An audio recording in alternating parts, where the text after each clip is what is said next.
Ultimately, all roads lead to those who print the money. But we know as far as the coordinating entities, certainly DOD, DARPA, and we have documents to prove the existence of these programs going back decades, documents hundreds of pages long. We have an 800-page U.S. Senate document from 1978 outlining the scope and scale of these programs then, specifically calling for intergovernmental cooperation, even between, quote, otherwise adversarial nations, because of the cross-border ramifications of these programs. You can't just geoengineer over your own country. Who's the biggest player? Obviously, the United States of America, because of the size of our military. The U.S. military has 3 times more aerial tankers, which are the primary aircraft used in these operations, 3 times more than all other militaries in the world combined. And if I could back up to the whole condensation trail narrative again, which is perhaps one of the greatest lies ever perpetrated on populations all over the world, all military tankers and all commercial aircraft are equipped with what's known as a high bypass turbofan jet engine. That's a jet-powered fan. 90% of the air that moves through that engine is not combusted. So by design, that engine is nearly incapable of producing any condensation trail except under rare and extreme circumstances, which are diminishing by the day because of the warming that's occurring in the troposphere. So much warming. We've had 2 former military pilots that fly private aircraft. Important people have contacted us at geoengineeringwatch.org. In both cases, they were off the coast of the Pacific Northwest, and their aircraft were forced into emergency auto descents because the air outside that aircraft was 45 to 50 degrees above what it should have been. The air was not dense enough to carry those aircraft. These people are very, very alarmed, but very afraid to speak out.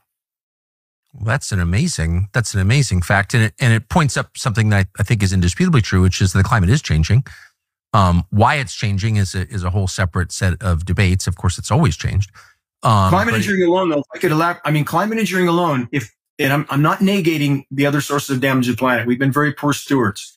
But our point at geoengineeringwatch.org is how could anybody from any perspective, and the environmental left is the most reluctant to face this issue. And we know why, Tucker, because they don't want to lose their 501c3 nonprofits. Our attorneys at geoengineeringwatch.org spoke to attorneys from every major environmental group, Greenpeace, Sierra Club, WWF, all of them. They will not address this issue because they don't want to lose their nonprofit status. Is that not criminal hypocrisy?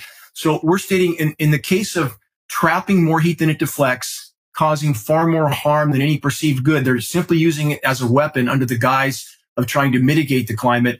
So again, these operations are taking us from the frying pan into the fire, so to speak. So again, the greatest, most damaging form of human activity on the planet at this moment in time must be considered these operations, climate engineering.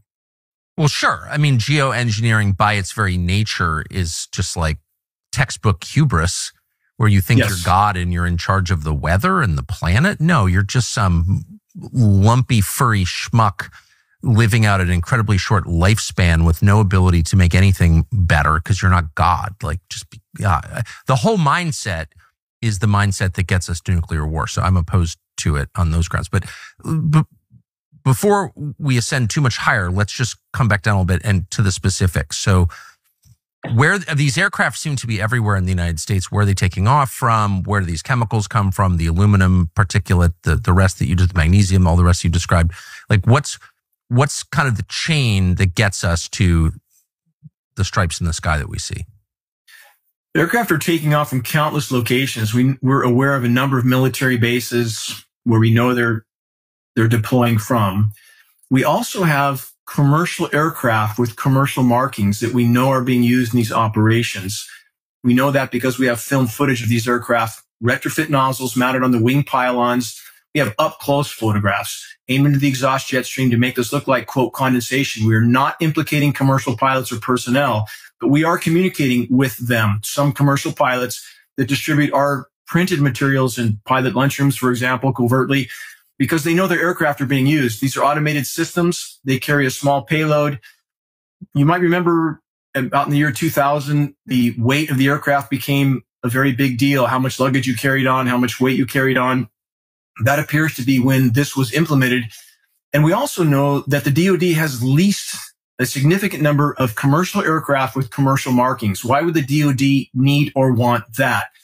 And again, for the base material, because we're talking about an extraordinary amount of material here, based on our testing with the University of Minnesota, again, about 500 lab tests there, and extrapolating how much material was in the precipitation, projecting that globally, it appears something in the range of 40 to 60 million tons of nanoparticles are being dispersed annually in skies all over the globe. And the smaller the particle, the more toxic it is, the more harmful it is, the more bioavailable it is. And all the official air quality testing by design doesn't even look for these elements, let alone disclose them. So official air quality testing is PM10, 10 microns, occasionally PM2.5. Those are boulders compared to a nanoparticle. You can fit up to 100,000 nanoparticles across the width of a single human hair. They're inconceivably small. And the reason they use such small particles is because they stay aloft longer. And that's the goal. Keep the particles suspended in the atmosphere. And there's more volumetric forcing. There's more surface area the smaller the particle for a given amount of material. So it appears, and we have a published study on this, there is a peer-reviewed published study that implicates coal fly ash as a base material for these operations because it contains many of the elements the climate engineers feel they need to disperse in our skies, and it provides plausible deniability, and it gets rid of a waste product that they're always trying to get rid of. There's other elements added. American Elements Corporation appears to be one of the primary suppliers for these operations. But again, the fact that this can go on in our skies and the mountain of data that exists on this and the continued pretending by the so-called climate science community that this is ongoing is mind-numbing, and they won't be able to hide this for much longer, Tucker. I want to stress that.